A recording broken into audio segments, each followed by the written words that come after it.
tardes para todos. Me es obligante agradecer la invitación que se me ha extendido y tengo muchas razones para hacerlo, pero voy a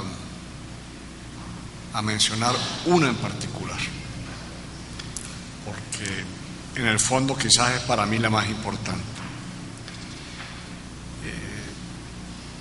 Hablar de los temas que vamos a hablar esta tarde, cuya importancia ustedes decidirán si es la que yo les estoy concediendo o no. Hablar de estos temas no es frecuente en el país, por razones que ya darían para una conversa larga.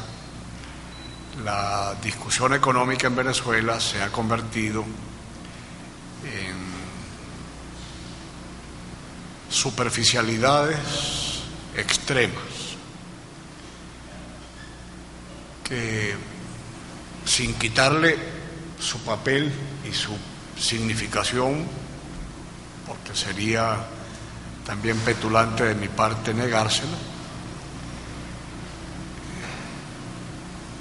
constituyen acaso una fracción de lo que lo económico tiene en las circunstancias actuales del país que decir, o acerca de lo cual hay que decir. De forma que cuando se me invitó para el propósito que nos reúne esta tarde, pues la verdad es que no vacilé un segundo en aceptarlo. Este auditorio, el día de hoy, es único en el país. Tengan ustedes de eso razonable certidumbre. Y me preguntaría si a lo ancho y largo, no digo de Venezuela, de la misma América Latina, las cosas de las que vamos a hablar hoy son temas que se vinculan con la discusión económica. Pero aún si no fuera así, y yo estuviera equivocado de raíz, lo que quiero conversar con ustedes y compartir con ustedes tiene en el caso venezolano una importancia que creo que no puedo exagerar. Me voy a permitir, porque el tema lo amerita, hacer todo lo riguroso posible. Y esto puede significar que quedan temas, no por el rigor, sino porque no soy capaz yo de explicar lo que creo tener claro en mi mente. Esta discusión de estos temas rigurosos es la única forma de abordar, en mi comprensión, el destino de Venezuela en muchos sentidos. Voy a hablar desde la disciplina de la economía política, a la que yo le doy un toque. Cada quien tiene su derecho a eso. Y ustedes pues ya verán, más allá de esta oferta, lo que efectivamente traigo entre manos hoy para compartir. Hay una frase que ustedes deben haberla leído o escuchado muchas veces. Yo con ella me topo relativamente a menudo. Es una frase que pertenece al mejor conocimiento filosófico. La voy a citar en mi memoria, no hay necesidad de traer fuentes aquí. La voy a citar en mi memoria de un texto que es único en la historia del pensamiento. Me refiero al prefacio que le adosa Hegel a su fenomenología del espíritu. Dice él en alguna parte: la labor de la ciencia es ir y aquí viene la frase, a las cosas mismas. Esa frase ustedes la encuentran en Aristóteles. Esa frase, desde luego a su manera, la encuentran en Descartes. Esa frase, sobra decir, la hallan ustedes en Kant. Esa frase, contemporáneamente, ese es su lema, su bandera, la repite Husserl. Y huelga decir, el mayor de todos, contemporáneamente hablando, que es Heidegger. A las cosas mismas. Ese es el desideratum del conocimiento. Pensando en eso, mejor dicho, yo vivo con eso en la mente. Y excúseseme si esto pudiera lucir presuntuoso, no es la intención, se los puedo asegurar. Recreando esto en mi mente, lleva a la escogencia del título de la conversación de esta tarde. Es un título pensado desde esta cuestión de las cosas mismas. Y a ello voy a regresar al final. En este caso, la preposición de no es nada casual. Les aseguro que no es un título escogido de forma volandera por cumplir con la tarea usual de tener pues un título para las cosas de las cuales uno va a hablar. Economía política de Venezuela.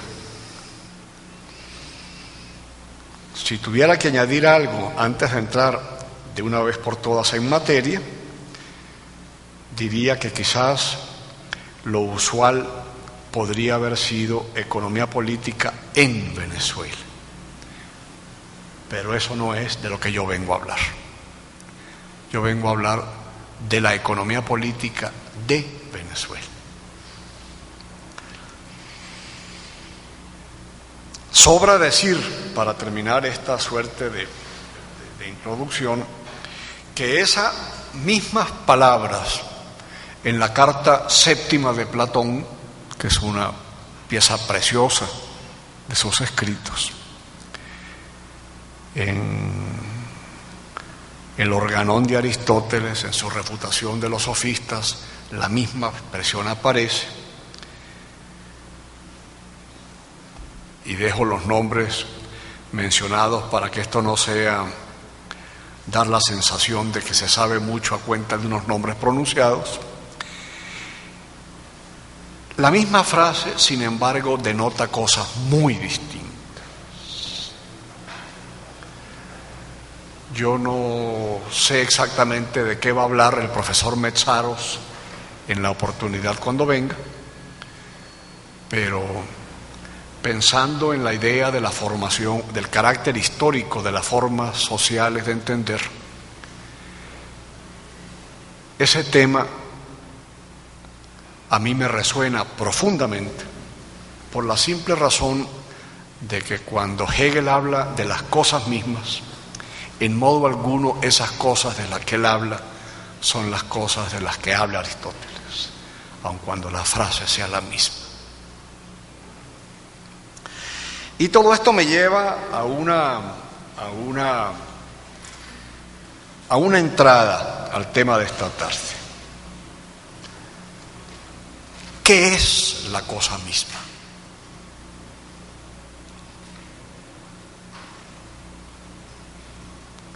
En el caso de la economía, del conocimiento económico o de la economía política en lo particular, yo no puedo dejar de vincular la cosa misma con alguna experiencia primordial que debe haber tenido el pensador. Estas experiencias no ocurren en el vacío, ni tienen que ver con rasgos personales. No es porque Aristóteles era quien era, o porque Hegel era quien era. No. Yo no quiero hablar de personalidades, no me interesa.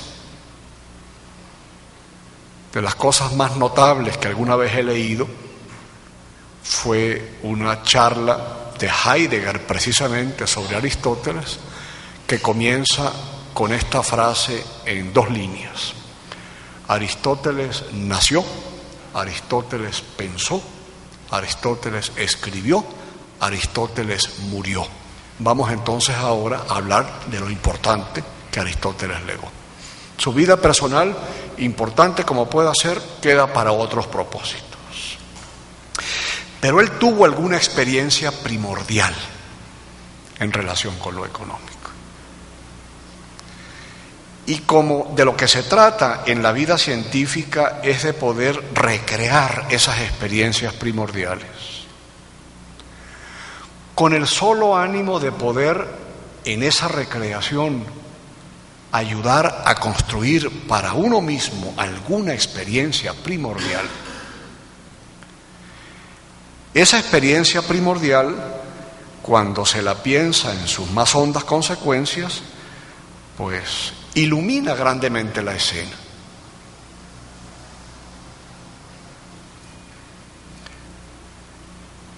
Aristóteles llega en la Ética nicomaquea a definir la naturaleza de lo económico en unos términos que si uno no supiera a quién está leyendo,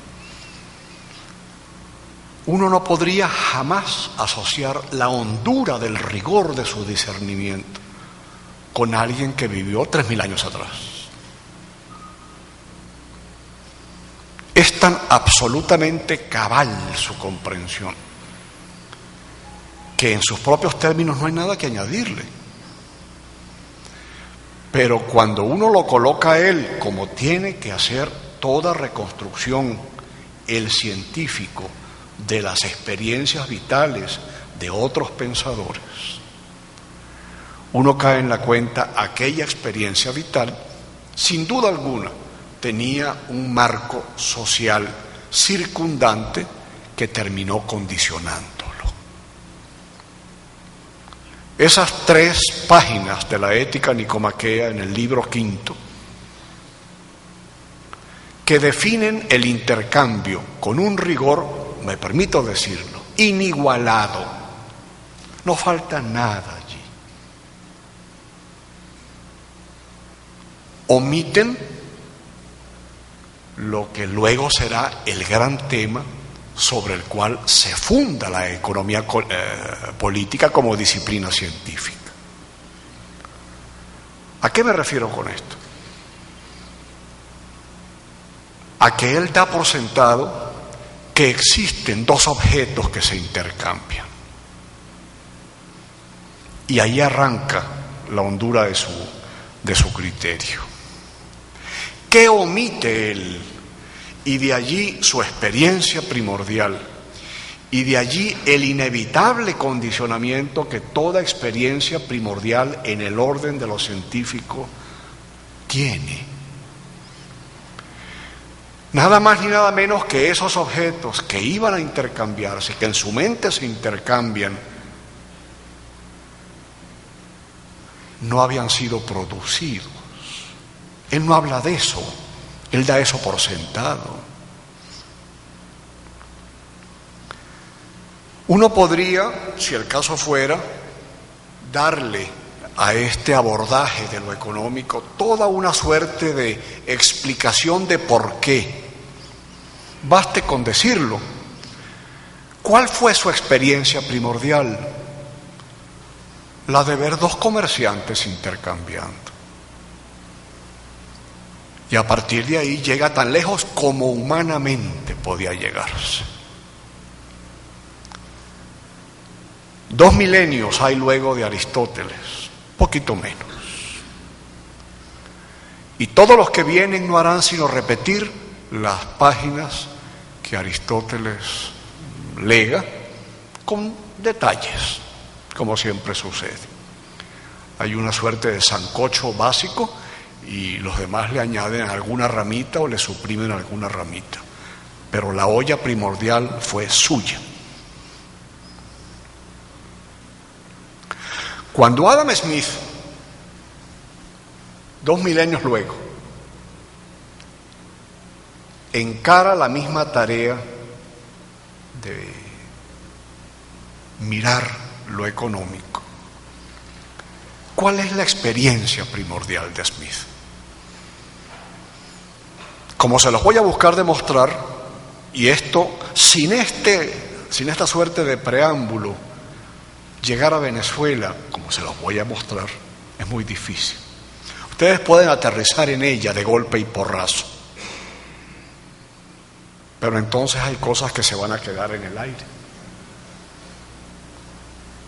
Smith vive un mundo rigurosamente en transición histórica, y su obra es entonces el encanto de una obra muy, muy pensada, pero llena de ambigüedades. A mí se me decía, cuando andaba en la procura de un tema para la tesis doctoral, que si uno logra encontrar un error en un pensador, esa es la tesis doctoral por excelencia.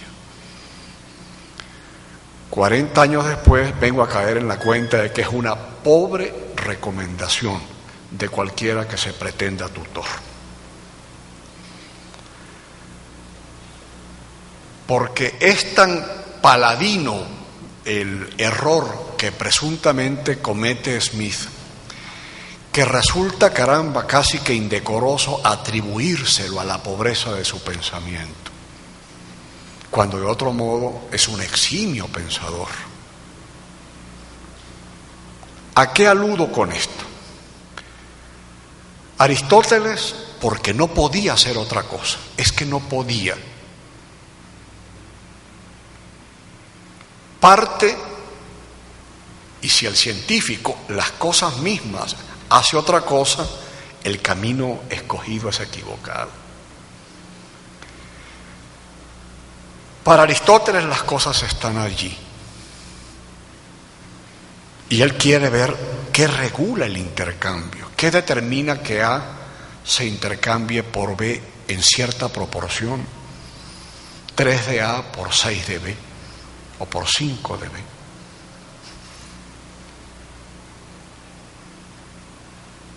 El comerciante que pasa la vida entera vendiendo, uno como comprador que va al mercado muchas veces en el día, jamás se le ocurre preguntarse, más allá de del normal lamento por lo alto de los precios, caramba, pero ¿por qué estoy cambiando yo ahora un billete de 10 bolívares por 4 plátanos? El punto de partida, esos objetos existen cuando la mente entra en ejercicio. Smith no. El tiempo de Smith es un tiempo en el cual ya la producción que antecede el comercio es un hecho suficientemente bien asentado. Pero sin embargo, no del todo asentado. Y ustedes van a ver a dónde nos conduce esto de cara a la economía venezolana. No podrá ser entonces nunca una casualidad que la primera frase con la cual abre la riqueza de las naciones, en la introducción, cuando menos estas 3 páginas no dejen alguna vez en su vida de leerlas. Si las leen y se enganchan con ellas, no van a poder dejar el libro. La primera frase que Adam Smith lega a la posteridad reconoce que lo económico tiene que ver con la producción. Y desde luego, aquí viene una experiencia primordial. La producción es inseparable fenomenológicamente del trabajo. Entonces, nunca será una casualidad puesta por preferencia o capricho o predilección del pensador, que la primera frase de la obra que asienta a la economía política como disciplina postule que es el trabajo anual que se presta en una nación la que lo suple o la que la suple con todo aquello que es necesario para la vida. Entonces, la economía política es, de entrada ya, producir. La producción como objeto del discernimiento. En modo alguno se obvia el comercio, pero el comercio se coloca en un estadio posterior.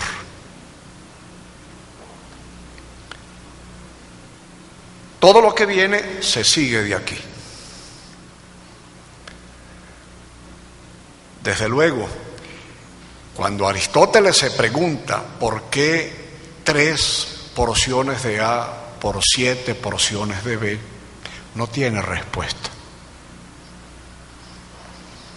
Lo más noble del pensamiento es poder decir: yo no tengo respuesta para esto.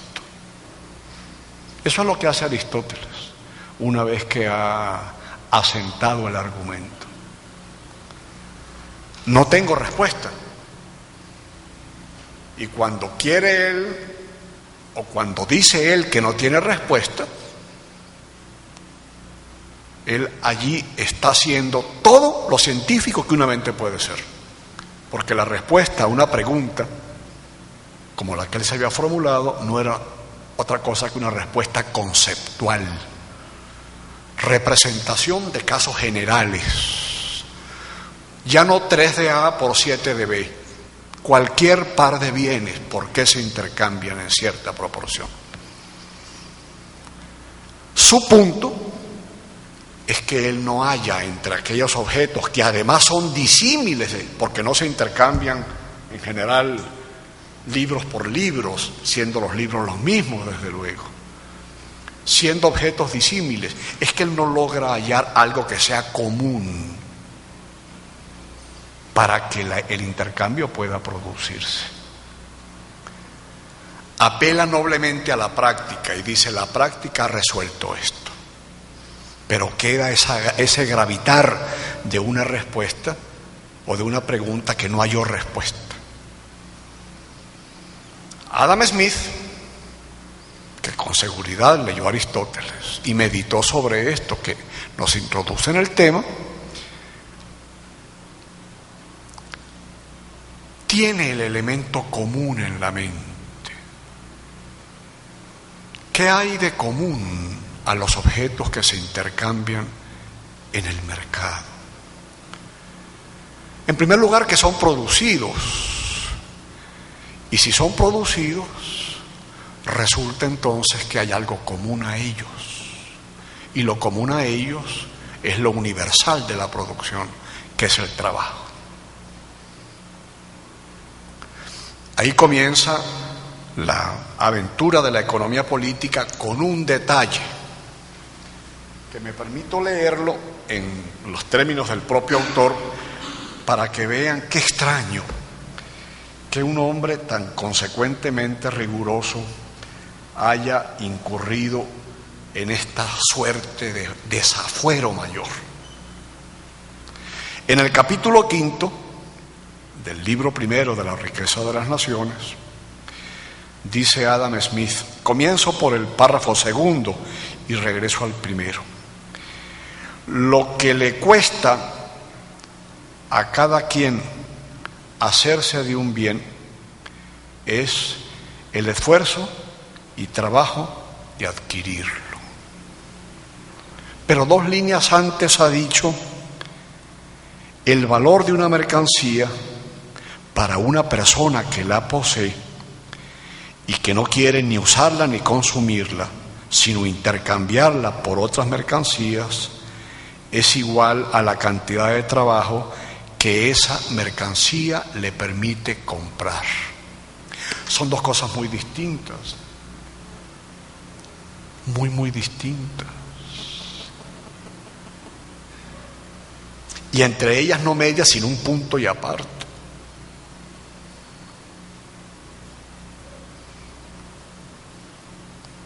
Yo reconcilio en mi interior como experiencia primordial esta ambigüedad de Adam Smith con esto. Este es un gráfico extraordinario. Me encantaría poder decir que yo lo hice, mejor dicho, que yo hice los números. No, esto es una obra monumental de un célebre economista norteamericano de mediados del siglo pasado, que produjo estas cifras. ¿Qué está allí de por medio? La producción. Pero para la producción hacen falta medios de producción. Y él permite entonces arribar para mis necesidades a este gráfico. 1815, pongan ustedes Smith entre esas dos fechas, más cerca de 1815, y caigan en la cuenta que algo más del 50% de todos aquellos objetos que sirven para auxiliar el trabajo en la actividad de la producción son objetos no producidos.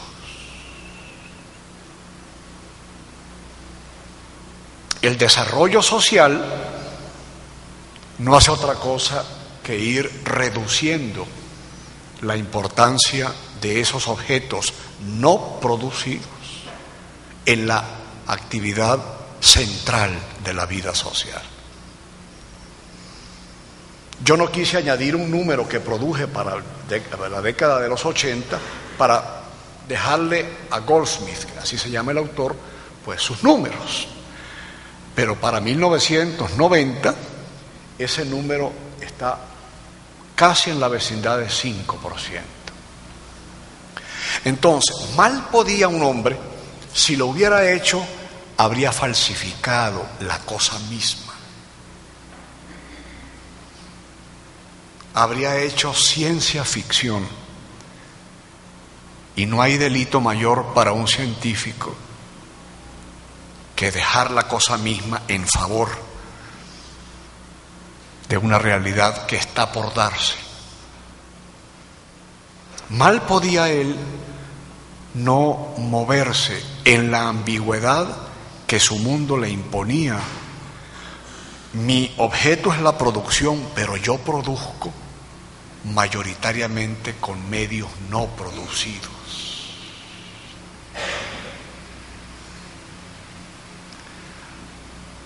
Y la ambigüedad en su teoría del valor no es sino la expresión rigurosa de esto que está allí. Porque si el objeto no es producido, ¿dónde está la razón de su valor? Si es producido, es claro, en la cantidad de trabajo que se halla detrás del proceso que conduce al bien. Pero ¿y si no es producido? Si no es producido, no tiene valor.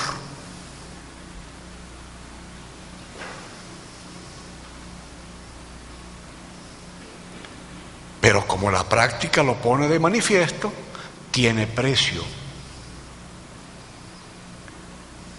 La economía política va a encarar, hasta resolverlo desde luego, esta suerte de extraño enigma de objetos que no tienen valor, por ejemplo el petróleo, pero que tienen precio. Y el gran poeta español, que fue muy hondo en sus reflexiones, dijo en un versito inmortal: confundir valor y precio, eso es cosa de los necios. Fuera como fuere, Adam Smith va a enfrentarse a la cruda realidad de que no hay una teoría unificada para su propio tiempo histórico y que él tiene que moverse entre dos mundos, teniendo como norte entender la producción. Inventa él eso, no, esa es su experiencia primordial. Él no se puede sacudir eso. Se nutre de eso y llega tan lejos como humanamente es posible. Cuando Ricardo, que en modo alguno era menos listo que Smith, si el caso se trata de hablar de listezas, va a hacer lo que hace el científico. Óiganlo. Esas mercancías, las que no se producen, forman una parte muy pequeña de la masa de mercancías que diariamente se intercambian en el mercado. Y como es muy pequeña, vamos a dejarlas de lado. Smith no las puede dejar de lado. Era abultado en su propio tiempo la existencia de medios de producción no producidos. Para 1815 seguía siendo, palabras más, palabras menos, el mismo estado de cosas, pero Ricardo da un paso adelante, que desde otra perspectiva va a significar un paso hacia atrás. Yo voy a dejar los objetos que no se producen de lado. ¿Por qué? Porque son una parte muy pequeña del universo de lo que se intercambia. Si nosotros tuviéramos que hacer algo parecido, recreando la experiencia primordial, ¿con cuánta razón no tendría yo que decir? ¿Para qué voy yo desde el mercado mundial a hablar del petróleo si el petróleo es una minúscula parte de lo que diariamente se intercambia? No es nada importante el tema del petróleo. Para nada. Visto desde el mercado mundial. Y desde luego, todo el asunto va a tener su corte político. La expresión economía política, porque lamentablemente el español no da para más como nuestra lengua, le planta uno frente a la mirada, porque en español no podemos mencionar dos nombres sustantivos sin añadir una cópula, algo que los separe o que los vincule. Y en consecuencia, una de las dos palabras en economía política tiene que ser adjetivo de la otra.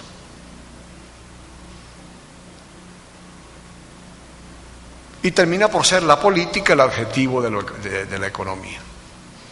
Esa más o menos es la práctica que yo me encuentro por allí levantando el oído.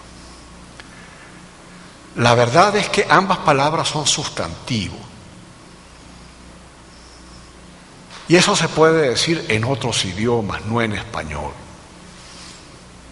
Nuestra lengua da para cosas maravillosas, para esas no, pero eso a nadie mata. Sin embargo, para uno es un problema, porque no es que la economía es política, también la política sería económica, pero política económica es nada que ver con lo que estamos hablando nosotros. De lo que estoy hablando es que hay dos realidades. El hecho de la producción, lo que en torno a ella se teje, que es inseparable de los arreglos políticos. Se codeterminan de algún modo u otro. ¿Dónde está el elemento político? Que tengo que poner de manifiesto, porque este punto es clave para entender a Venezuela. La célebre frase de Adam Smith, refiriéndose a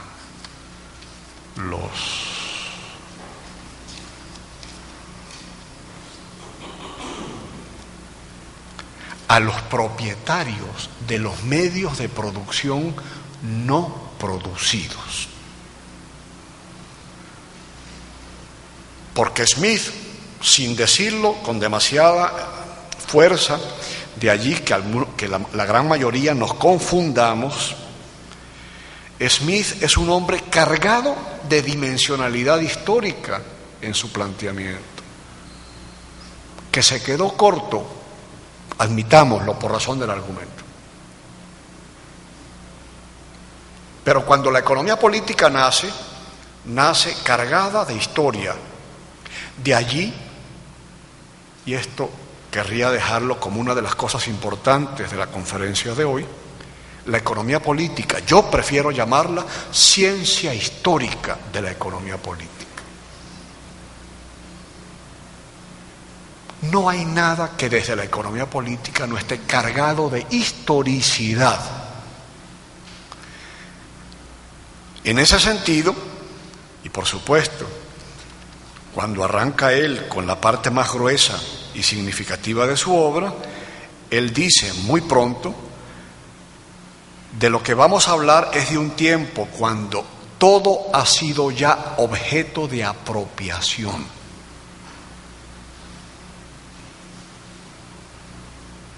Entonces, hay propietarios de los medios de producción producidos y propietarios de los medios de producción no producidos y asalariados.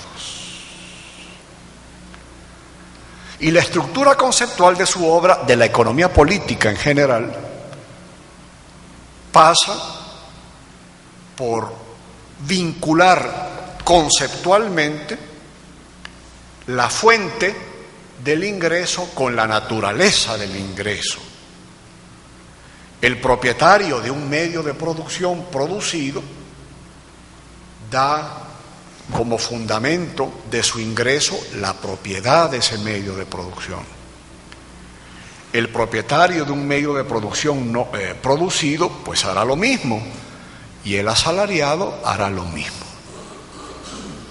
Esa es la estructura más básica.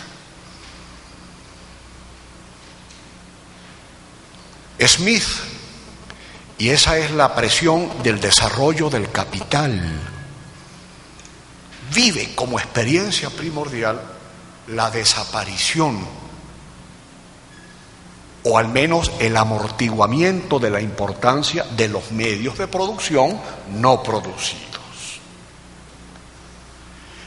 ¿Qué otro camino tiene el pensamiento para liquidar un objeto que interrumpe el curso del pensamiento y de la historia, por ende, deslegitimarlo?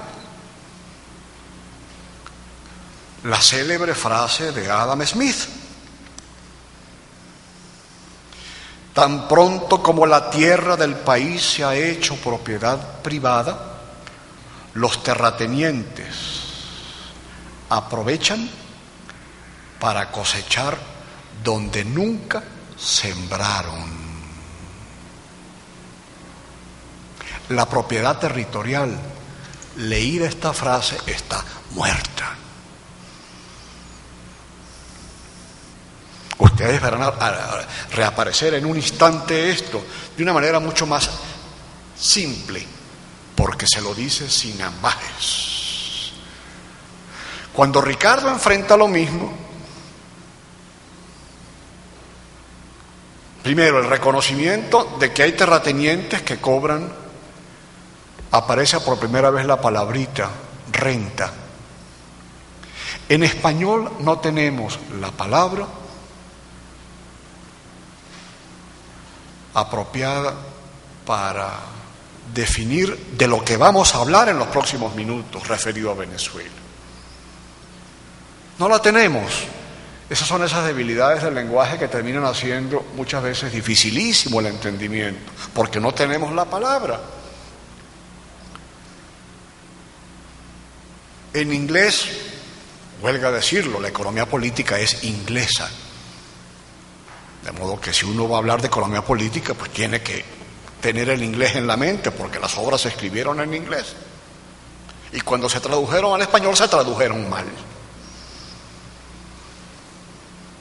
Entonces, en inglés hay wages, los salarios de los trabajadores, hay profits, la remuneración de la propiedad sobre medios de producción producidos y hay renta. La remuneración de la propiedad sobre medios de producción no producidos. En nuestra lengua, la palabra renta lo cubre todo. Este mes es el mes del pago del impuesto sobre la renta. Yo no recibo renta, yo recibo un mísero salario. Pero yo voy al CENIAT a argumentar esto y me mandan, usted sabe para dónde. Muy bien. La renta era un fardo para la sociedad que estaba en gestación. Había que sacudírsela. El primer puntillazo lo da Smith. Gustan de cosechar donde nunca sembraron. El puntillazo segundo, pobre, mucho más pobre. Si ustedes me permiten esto, de esa trilogía que terminan por ser Smith, Ricardo y Marx, el menos interesante es Ricardo, con todo y lo grande que puede haber sido. No ceso de decirlo. Ricardo, que va en la misma dirección, es incapaz de hacer otra cosa que atribuirle a los medios de producción no producidos escasez. Y ahí nace esa corriente de pensamiento que no deja de tener muchas raíces puestas a lo largo del camino, de atribuirle valor a las cosas por la escasez.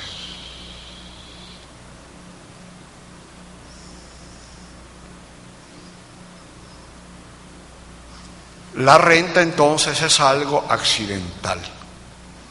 Y si ustedes tienen a Ricardo en la mente, cuando él hace su ejercicio para entender el mundo, él ve las cosas parado en aquella circunstancia donde no hay renta. La palabra margen, que es tan querida por los economistas, desde el margen no hay renta. Y fuera del margen hay escasez. Cuando John Stuart Mill, que es el último de los grandes en esta dirección, cuando John Stuart Mill toque el mismo tema, no se extrañen ustedes de esto. Los ingleses tienen un progenitor intelectual para el tema de la economía política y este tema clave que es la propiedad.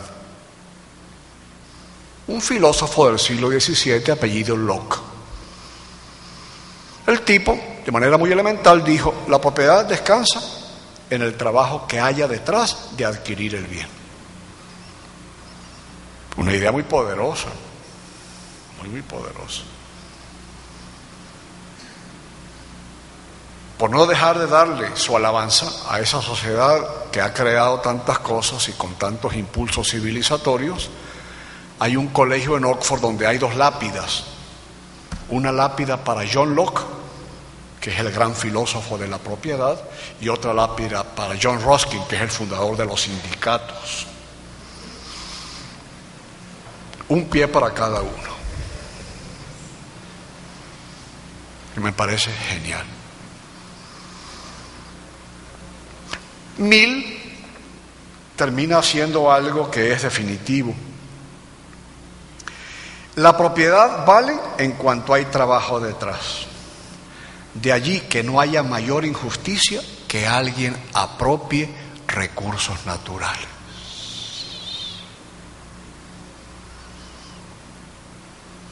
Y desprende una consecuencia, pero como en su tiempo hay terratenientes, a ellos se les debe pechar en el 100% de sus ingresos. Se acabó el tema. La propiedad territorial, para concluir esta larga introducción, no existe en la economía política. No hay propiedad territorial. El puntillazo a este esfuerzo, mucho más rico en detalles de los que tengo, ya se me está yendo el tiempo rápidamente,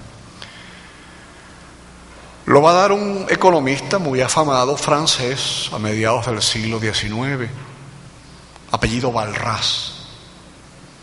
Ya habrá ocasión en algún momento de hablar de él. Walras inventa algo conceptualmente muy interesante. Él acaba con toda diferenciación entre trabajo, capital y tierra. En adelante solo va a haber capital. Capital tierra, capital hombre, capital capital. Del capital salen servicios por los cuales hay que pagar. Se acabó. Se acabó el tema de la propiedad. ¿Cuál es el eslabón que une el servicio del capital tierra o del capital capital con la remuneración? Eso no se lo pregunta a nadie. Hay una ecuación con unas derivadas por las cuales se iguala la primera derivada con la remuneración y la ecuación formalmente oculta que falta un eslabón. Y se acabó el tema. En resumidas cuentas, esta es Venezuela en la larga distancia histórica. Estos números pues tienen su vida propia. Voy a obviar todo lo que tiene que ver con lo hecho. Allí me las ingenié para mostrar lo que llamo el PIB no petrolero, en dólares relativamente recientes, de valor constante, en los cientos y tantos años de vida republicana que lleva el país. Este gráfico también es a partir de cierto momento.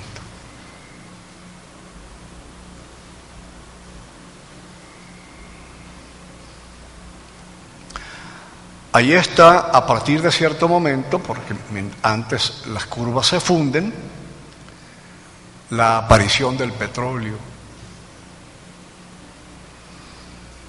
La curva azul sigue siendo el PIB no petrolero, la curva roja es el petróleo, pero el petróleo son dos dimensiones que ya voy a mostrar en un instante. Y aquí está lo que el Banco Central haría, llegado el caso. Allí está el PIB no petrolero, el PIB no petrolero más el PIB petrolero, que es la línea roja, y yo añado una línea verde, que es la renta que al propietario del petróleo le corresponde por ser propietario del petróleo. ¿De qué voy a hablar yo? Por supuesto, de todo lo que sigue esa línea marcadora. Antes de esa línea marcadora, en Venezuela no hubo economía política.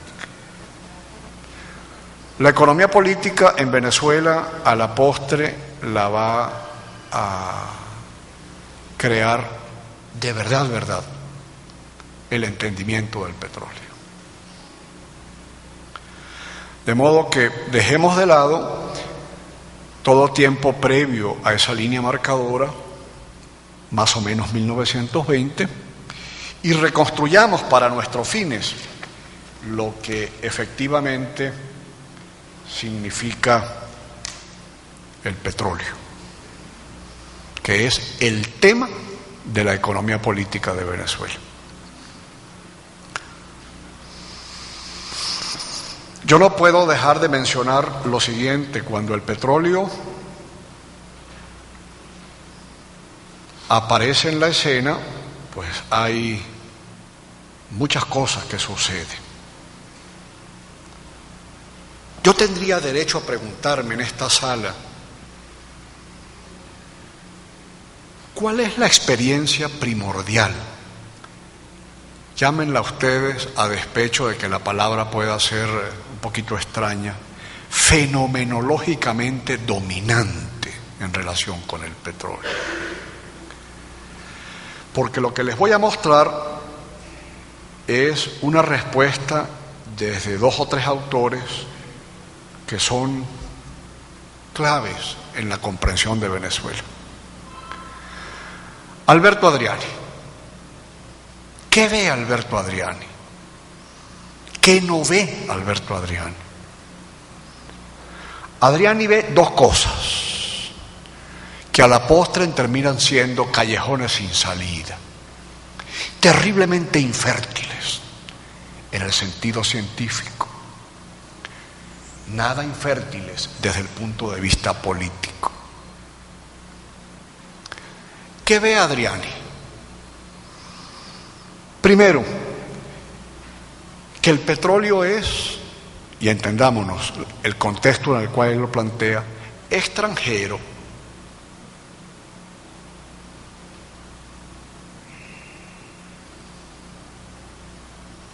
Yo no sé eso de sorprendérmelo, de sorprenderme a mí mismo. ¿Por qué Adriani vio esto y no vio otras cosas? Pero del hecho de ser extranjero, el país en las décadas siguientes va a extraer poderosos elementos políticos de acción. ¿Qué ve además Adriani? Que es una actividad perecedera y precaria. Esos son los 2 adjetivos o 3 adjetivos que él emplea. El petróleo es extranjero, entendámonos. Quien viene a Venezuela o Venezuela se hace una economía petrolera no es por impulso nuestro, es por impulso sobrevenido desde el mercado mundial. Un número, si sirve para algo, en 1925 menos del 0,6% de todo el petróleo que extraíamos era para consumo interno. Es decir, nada, todo era para venderlo afuera. Cuando el petróleo aún tenía una larga jornada hacia adelante y terminó él sentando cosas importantes para todo lo que viene al llamarlo extranjero y al llamarlo precario.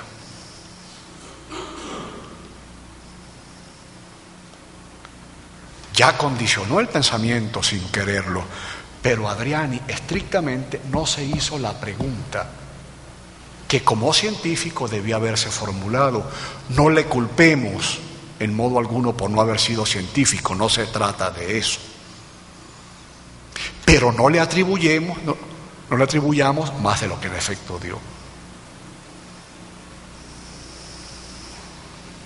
El segundo gran nombre, no hay duda, hace la gran pregunta.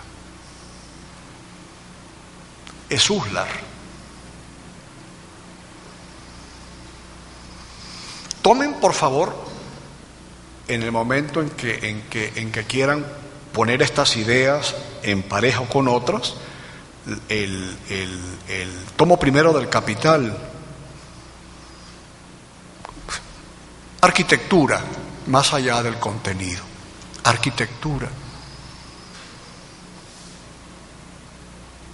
¿Cuál es el inicio del Capital? Preguntarse qué es una mercancía.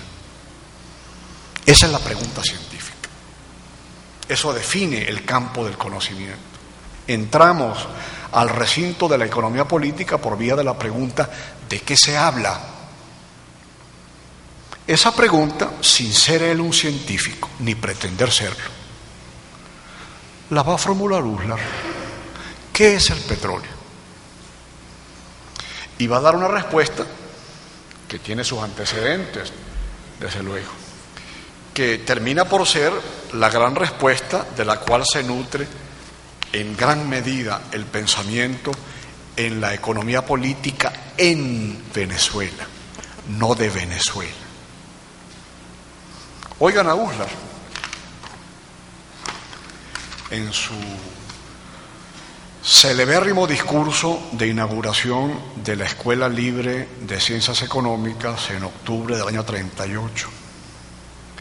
El petróleo no es ni una cosecha ni una renta, sino el consumo continuo de un capital depositado por la naturaleza en el subsuelo. para aclarar algo y permitirme seguir, la palabra renta en este contexto particular, significa ingreso en el buen español. Entonces, vuelvo a leer la frase de Uslar para entendernos. El petróleo no es ni una cosecha ni un ingreso, sino el consumo de un capital.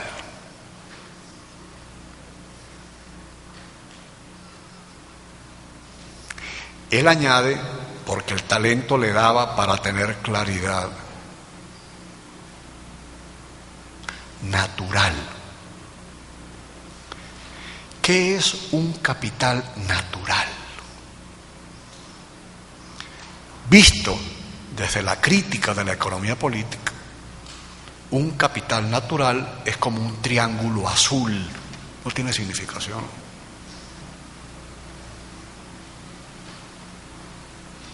No hay para la economía política capital natural.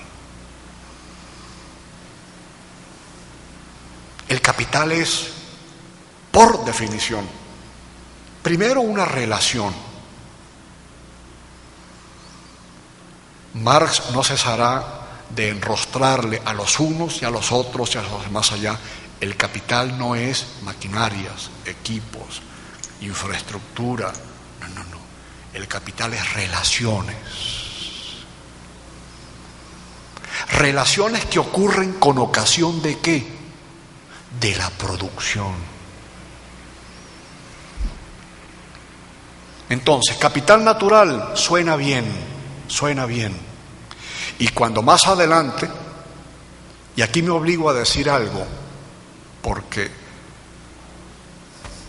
nos conocemos, los venezolanos no tenemos un hábito, no se nos formó para ello, ni en la mejor época de la vida universitaria, de la cual uno pueda dar fe, hubo el espacio intelectual o espiritual para la confrontación de ideas que no afectaran las personas.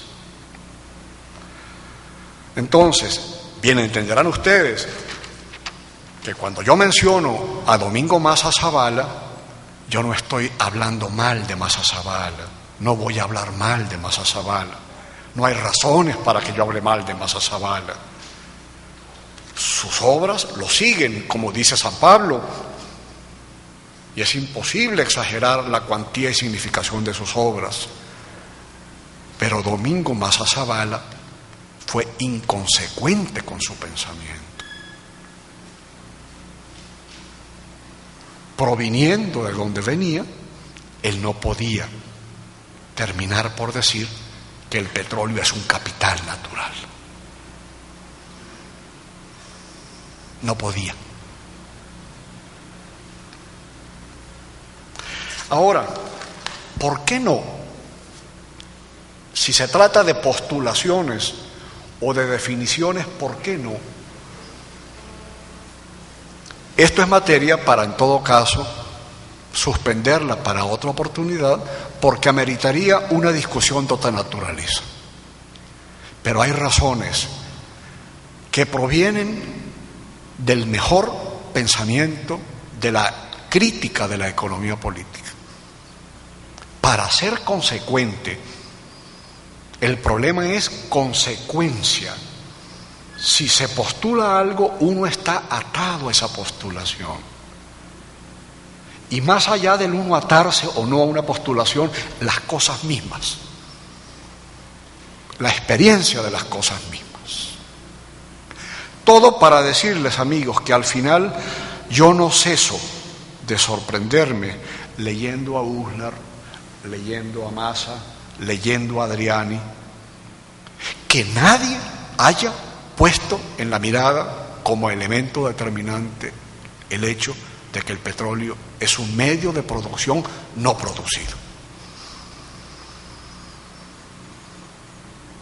La experiencia primordial mía es la no producibilidad del petróleo. Y de eso se salen o se sacan numerosas consecuencias, a lo cual voy a aludir. En todo caso, Uslar dice algo cargado del mayor interés, porque aquí está la pauta que el país va a tener, que no hace sino repetirse al punto de que el propio doctor Massa termina por tomarla como pauta, dado el poder. Y al tomar esto como pauta, lamentablemente cierra caminos para el entendimiento.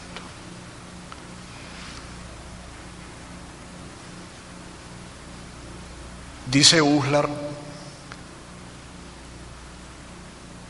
primero, y esto hay que colocarlo en el momento, en su época, esto es admirable de su parte. A finales de los años 30 hubo una discusión muy interesante cuando se reconstruye entre un liberal que había en Venezuela llamado Enrique Pérez Dupuy, que venía del extranjero, entonces era un liberal con ideas extranjeras, y Uslar, que tenía los pies en la tierra. Y esa discusión es muy interesante,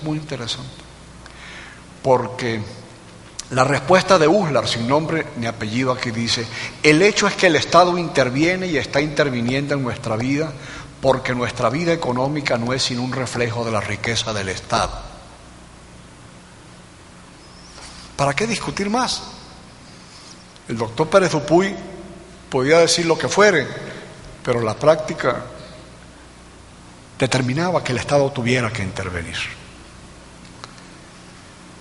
Y aquí viene la frase que marca la naturaleza del juicio sobre la materia económica en relación con la práctica de lo económico. La cuestión vital es, con ocasión del petróleo, crear una vida económica propia y creciente.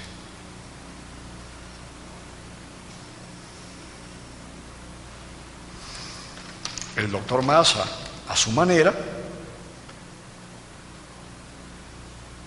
en una cadena de argumentos que tiene, termina diciendo: todo lo anterior obliga al perceptor del ingreso en carácter de propietario a aplicarlo a la inversión reproductiva, real y social, para así desarrollar al país.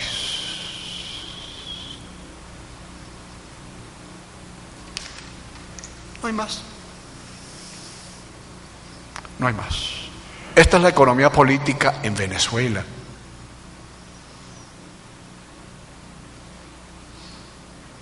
¿Dónde viene, de algún modo, la contribución que la vida nos ha permitido llevar adelante?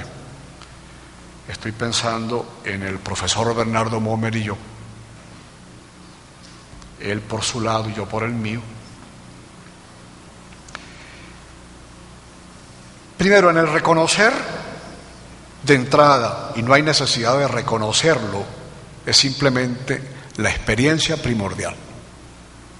El petróleo es un objeto natural en el subsuelo, con un propietario. El tema de la propiedad sobre el petróleo es un tema que se sostiene sobre sí mismo. Les aseguro que si este tema lo tomáramos en lo particular, tendríamos una interesantísima jornada de discernimiento colectivo. Pero es un objeto no producido. Y entonces, para zanjar el punto sobre si el petróleo es o no es una renta, y más allá del peso de la autoridad, aquí está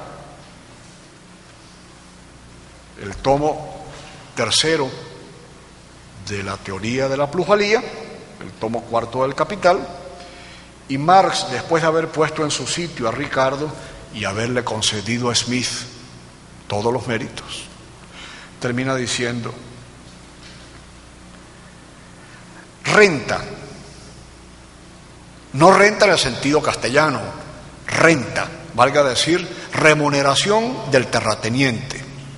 Es el precio que se paga al propietario de las fuerzas naturales o de los meros productos de la naturaleza por el derecho de usar y apropiar esas fuerzas o esos productos. Y concluye, esta es la forma en la cual toda renta aparece originariamente.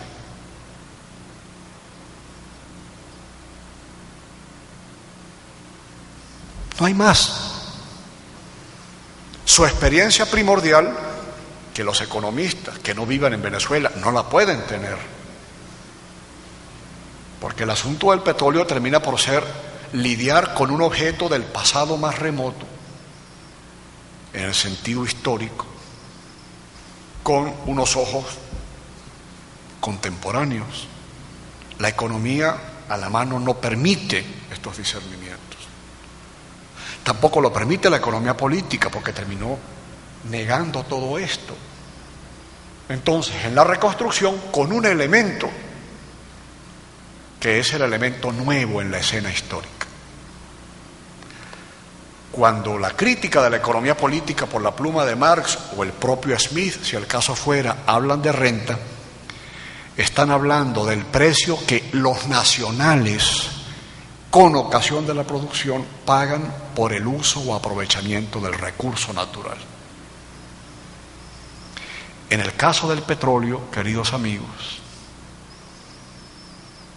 ¿quiénes pagan por el uso o aprovechamiento del objeto natural que es el petróleo? El mercado mundial.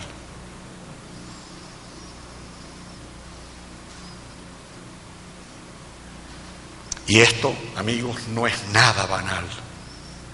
Es una modificación en el núcleo conceptual de toda la teoría de la economía política, en su mejor sentido, para explicar una situación como la nuestra. Voy a obviar temas porque lamentablemente se me fue el tiempo más allá de lo que hubiera querido, pero voy a ir a lo que termina por ser, en mi entender, el meollo de todo el asunto visto desde la renta del petróleo. Ustedes tienen allí, en este gráfico, que daría para muchas reflexiones, un curso muy interesante, muy interesante. 6 décadas prolongadas de ascenso material. Para beneficio de todos, yo voy a tomar esto como expresión del país, para obviar las varias manifestaciones que hay. Y no estoy haciendo nada que contradiga esencialmente lo señalado. Venezuela era el país más pobre de América Latina en 1920. Con esto hay una interesantísima controversia entre los historiadores cuantitativos, en la cual estoy yo metido, porque se niegan la gran mayoría a aceptar este hecho. Y como ellos reconstruyen la historia de adelante para atrás, ellos sostienen que la década de los 20 no fue nunca lo que yo creo que fue, de acuerdo con mis números. Eso daría, profesora, para un seminario que pudiera ser sumamente iluminante, porque es un ejemplo clásico de lo que es discusión cuantitativa sobre una materia cualitativamente muy rica. Pero bueno, la economía más pobre de América Latina. 6 décadas más tarde, Venezuela es un país, por sobre todo urbano, y el grado de urbanización, con todo lo que significa la urbanización, como se la entiende, no deja de ser el indicador por excelencia del desarrollo social. Entre 1920 y ya para el censo del 81 éramos casi plenamente urbanos. América Latina todavía estaba llevando su complejo proceso de urbanización. Yo a Colombia no había ido nunca, fui porque me invitaron a una conferencia en diciembre y tuve la oportunidad de interactuar con algunas personas. El grado de ruralidad que hay en Colombia todavía, a falta de otras cosas. Y aludo a esto porque, como Colombia se ha puesto en boca, Venezuela ya era un país desarrolladísimo, cuando todavía ahí había una larga jornada de desarrollo por cumplir. Eso un día se paró. Alguna vez pongan su mirada en el libro Aniversario del Nacional, el año 1978. El Nacional, en su edición aniversaria, toma un tema, y se estilaba en aquellos años que ese tema fuera un libro. El tema del 78, 79, por allí, los últimos años de la década de los 70, fue ¿dónde va a estar Venezuela? El año 2000. Y es muy interesante porque los grandes nombres de Venezuela en la vida económica y en el pensamiento social aparecen allí como escritores. Ninguno pudo imaginarse que había algo en el interior de la vida venezolana que prefiguraba aquel pico.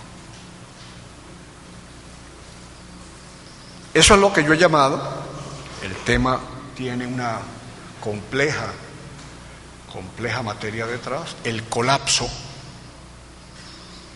de la estructura socioeconómica que terminó estableciéndose en el país y que decidimos llamar, para captar la especificidad de lo económico en Venezuela, capitalismo rentístico.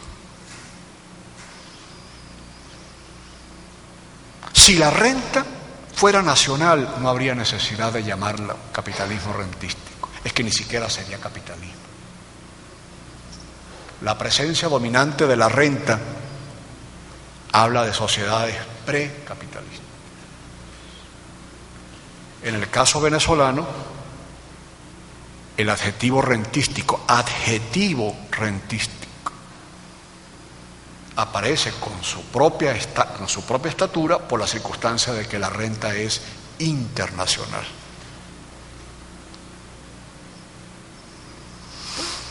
Pero en todo caso, y para terminar, esta experiencia de 6 décadas, llegando al punto de que en los últimos años la curva tiene casi un carácter de vertical absoluto. La experiencia dominante de la economía política de Venezuela, en mi comprensión de las cosas, tiene que ver con el proceso causal, dinámico, histórico, que lleva la vida del país desde ser la sociedad más atrasada de América Latina en los términos convencionales, a ser en su momento una sociedad con un altísimo grado de desarrollo. Y en los términos materiales que este gráfico sugiere, ahí acontece algo que detiene el proceso de crecimiento y acumulación hasta el día de hoy.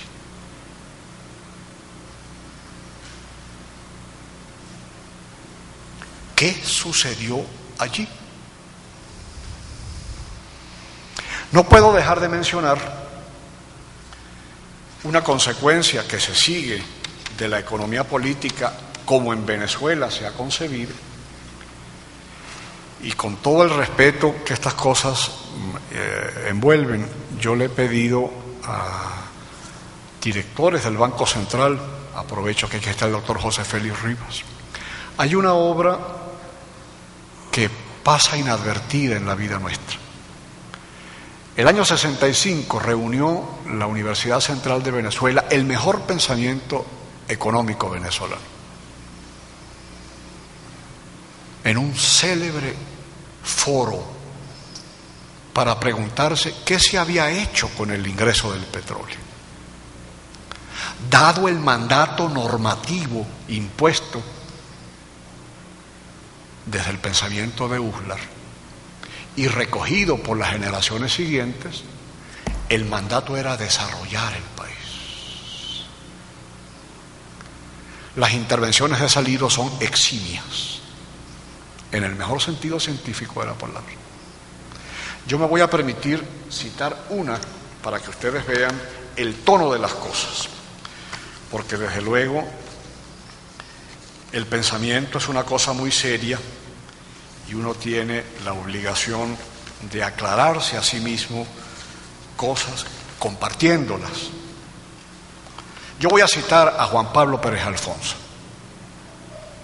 Huelga decir Juan Pablo Pérez Alfonso. Estamos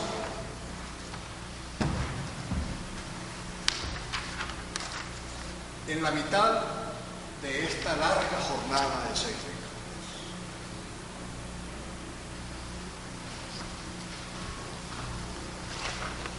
Para el comentario que yo hago en este escrito, me obligué a preguntarme qué información tenía Juan Pablo Pérez Alfonso para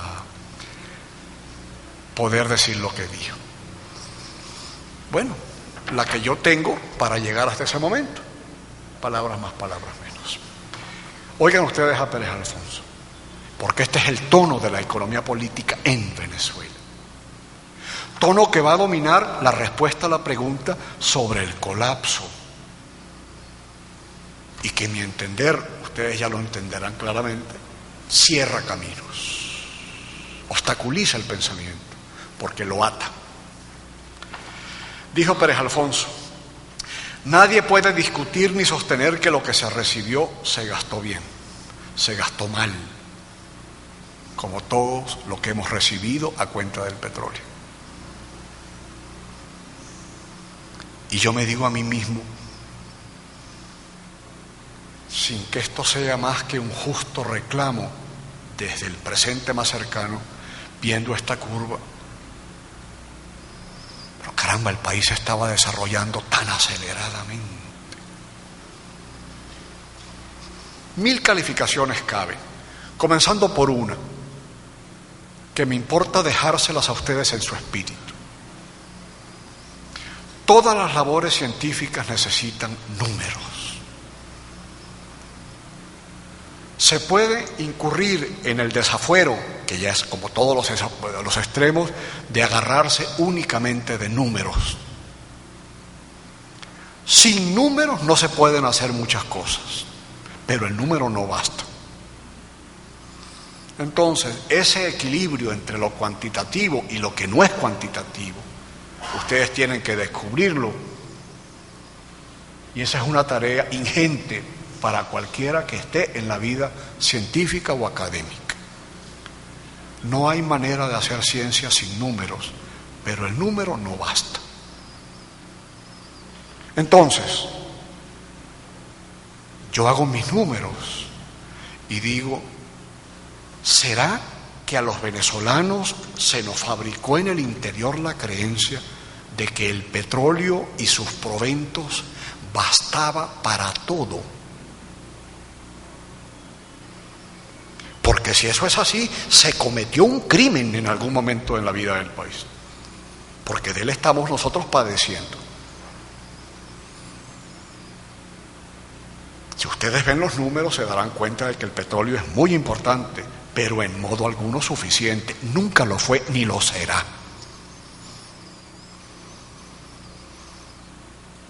Entonces, un comentario de este gran hombre que Venezuela tuvo en el pasado y de cuya obra nadie puede jamás disentir en lo que significan las consecuencias políticas que se derivaron, pero en lo científico esto es inaceptable. ¿Cómo que se gastó mal? Afirmación sin calificaciones. Como todo lo que hemos recibido, la palabra todo, ¿no? Esa palabra no se la puede permitir un científico.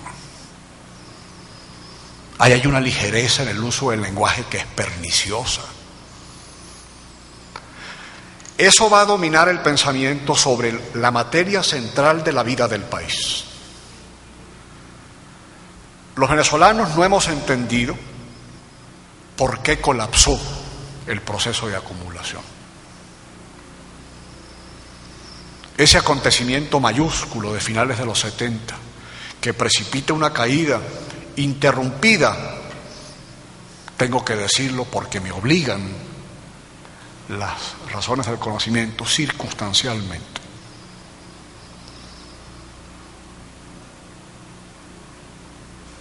Colapso, es decir, destrucción de una forma de hacerse las cosas, no crisis en el sentido de desarreglos que se emparejan en el camino. Y a estas alturas creo que no hay necesidad de argumentarlo. Cuando en los años 80 empezábamos con esto, era obvio que cabía una discusión sobre si era una crisis o por allí. Pero 30 años después, queridos amigos, en fin, las cartas están puestas sobre la mesa. Sin la respuesta a esa pregunta, el futuro del país puede tener limitaciones vistos desde el pensamiento. Termino. Habiéndome tomado más tiempo, profesora, del que hubiera querido, pero se me fue el tema por el entusiasmo que me provoca. Esa preposición de, que quise adosarle al título de manera sustantiva, no es sino la expresión que ahora hago explícita de que en Venezuela hay economía política, o hay economía, hay conocimiento económico, que probablemente rasguña la superficie de lo que es la realidad.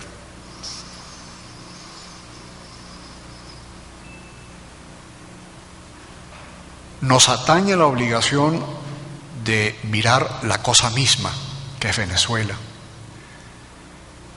Y la limitación de la condición humana en este sentido es mayúscula. La única forma de captar la realidad es pensándola.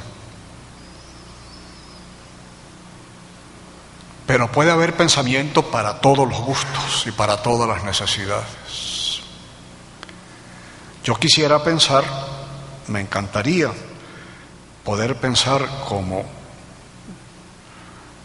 eslabón de lo que ha sido mi vida durante tantos años, que el esfuerzo de mirar el petróleo desde la condición primordial de ser un objeto no producido, apropiado a título privado en el mercado mundial, porque el Estado tiene aquí una ambigüedad que si no se piensa suficientemente nos enredamos. El Estado venezolano, visto con ojos del mercado mundial, es un agente económico privado. Visto con ojos domésticos, por supuesto, es un ente de naturaleza distinta.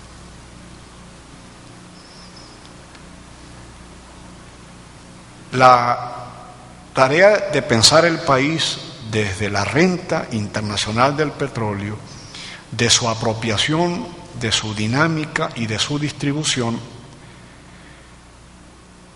permite respuestas a preguntas que de otro modo terminan por ser no respondidas desde otras ópticas, y consecuencias, desde luego, para la práctica.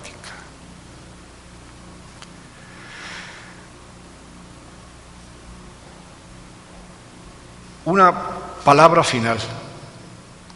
El trabajo científico tiene un aspecto cuantitativo. Eso es, queridos amigos, imprescindible. Esto es lo que reporta el Banco Central de Venezuela para el año 2008. El PIB del petróleo fue 183 billones de bolívares.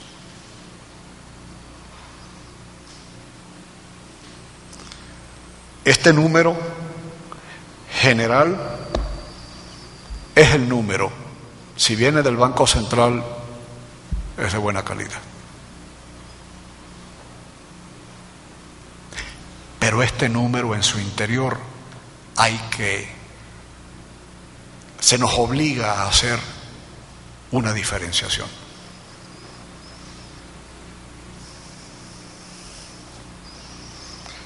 El PIB petrolero no fue 180 billones, como nos dice el Banco Central. El PIB petrolero no llega a 40 billones. Y los 140 billones restantes, eso es renta internacional del petróleo. Juntar esas dos cosas en un único número nos entorpece la comprensión de lo económico. Pero este número, que además, una vez puesto en su lugar, es como un poderoso lente, uno empieza a descubrir cosas que de otro modo permanecen ocultas. Solo es posible desde la experiencia primordial de tomar el petróleo como un objeto no producido, que a cuenta de ser apropiado, demanda por su propietario una remuneración que le paga el mercado mundial. Gracias, profesora, por esta oportunidad.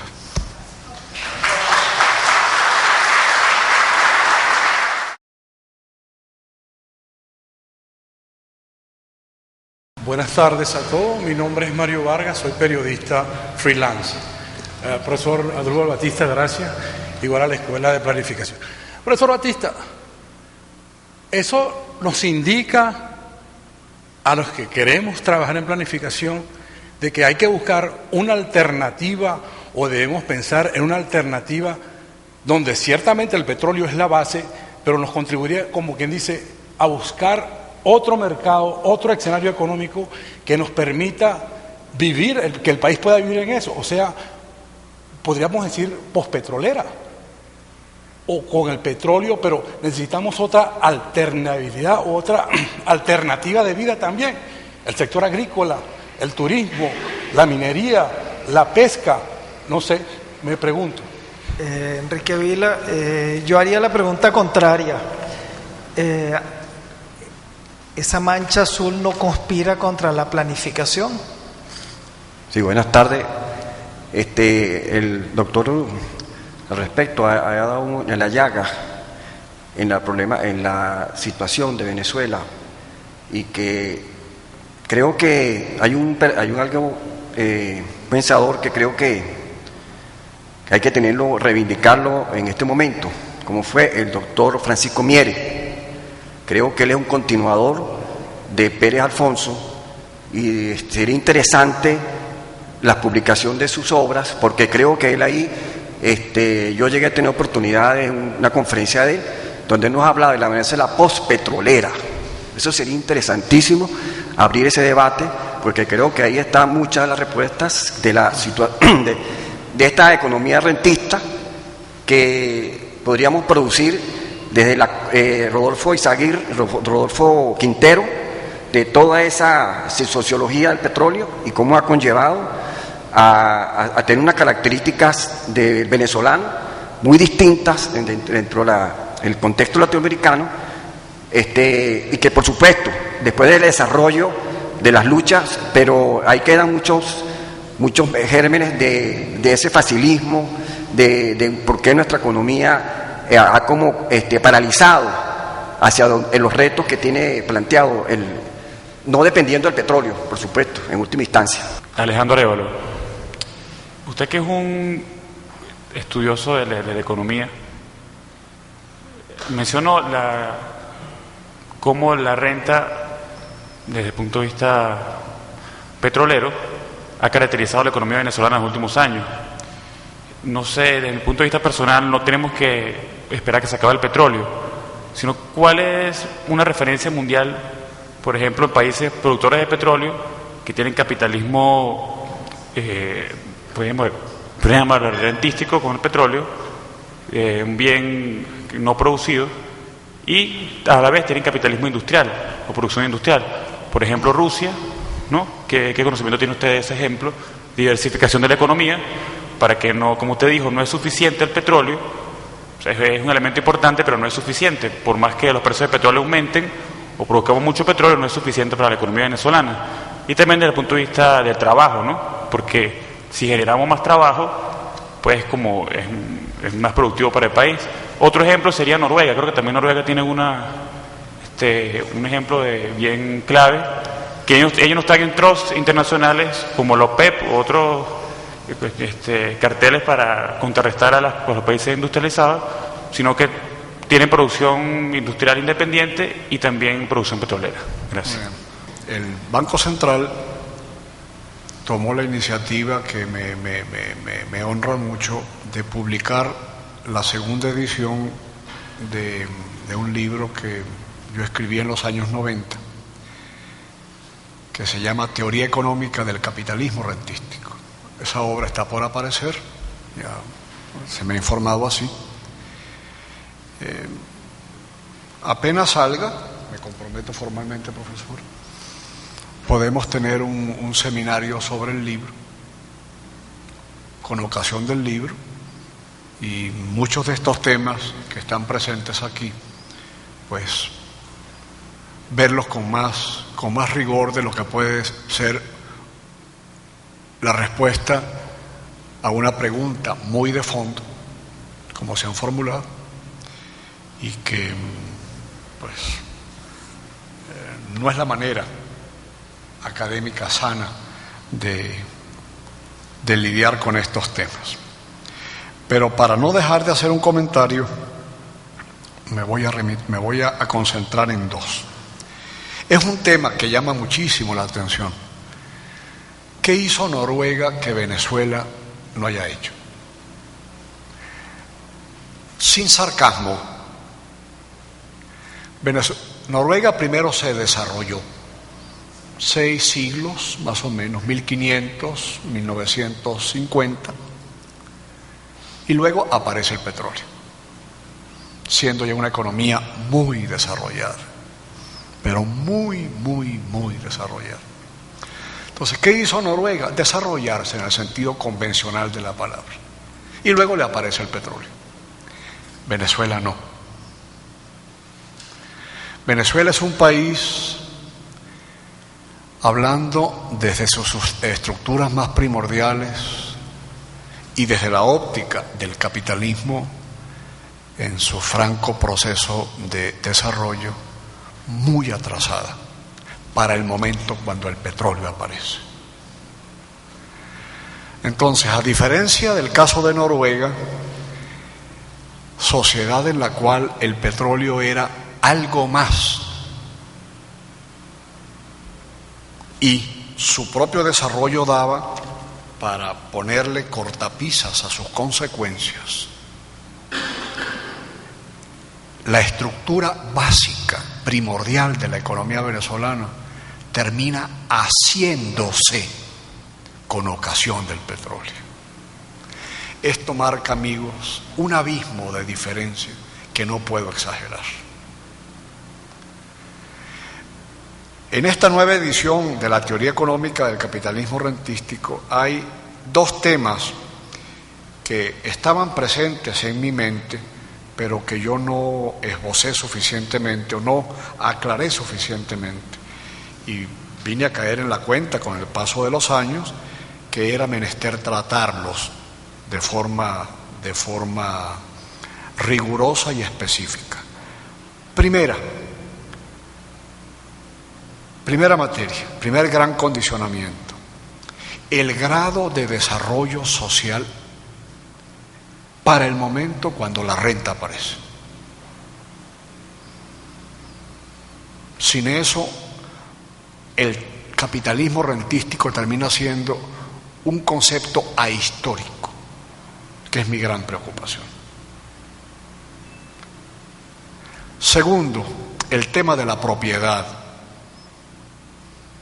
que obviamente está detrás de cada una de las páginas del libro, pero que no se había hecho explícito.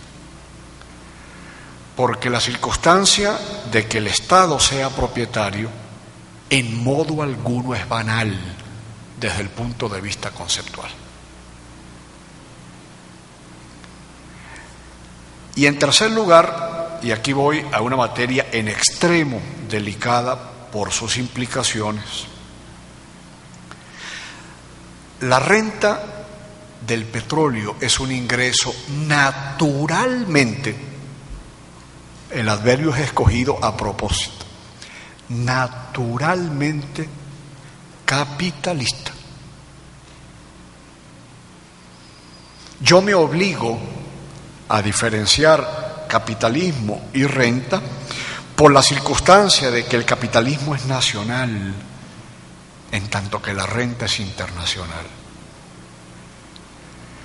En ese sentido, la superación histórica, si el caso fuera, como planteamiento que en la mente se tiene del capitalismo, lleva consigo la anulación de la renta.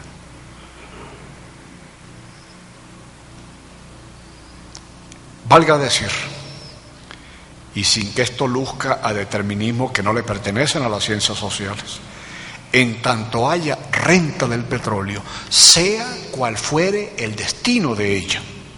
Esto es muy importante. Esta sociedad es rigurosamente capitalista.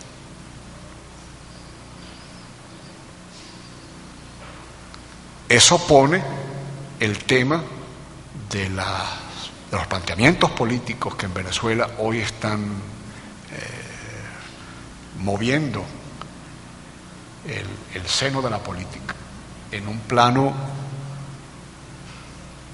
que me parece es importante tenerlo. Pero no debe sorprender en modo alguno esta idea cuando se piensa que el planteamiento de la superación histórica del capitalismo en Marx, estoy pensando en la miseria, en la filosofía, donde eso es su primer gran planteamiento. Y yo no he dejado allí de hacer mis pesquisas para aclarármelo. Cuando él le hace aquella célebre carta a Engels en abril del 52, describiéndole el temario que tenía por delante, y concluye con el mercado mundial. 6 o 7 grandes temas. El mercado mundial. Ya eso está prefigurado en la miseria de la filosofía, cuando él dice que no hay superaciones nacionales del capitalismo.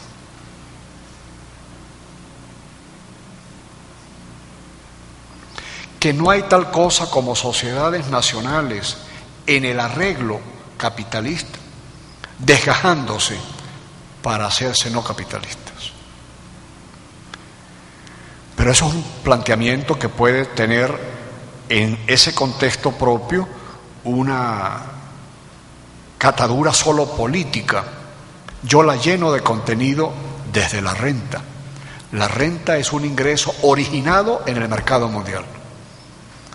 Y por lo tanto, como son las cosas en la economía y en el pensamiento, que de nuevo esto me da pie para un comentario sobre la economía política en Venezuela, lo decisivo es el origen y el destino es inseparable del origen. Al igual que el contenido y la forma en la lógica hegeliana, que es Marx, son inseparables. Origen y destino igualmente lo son. Un ingreso capitalista no puede tener por destino una realidad no capitalista.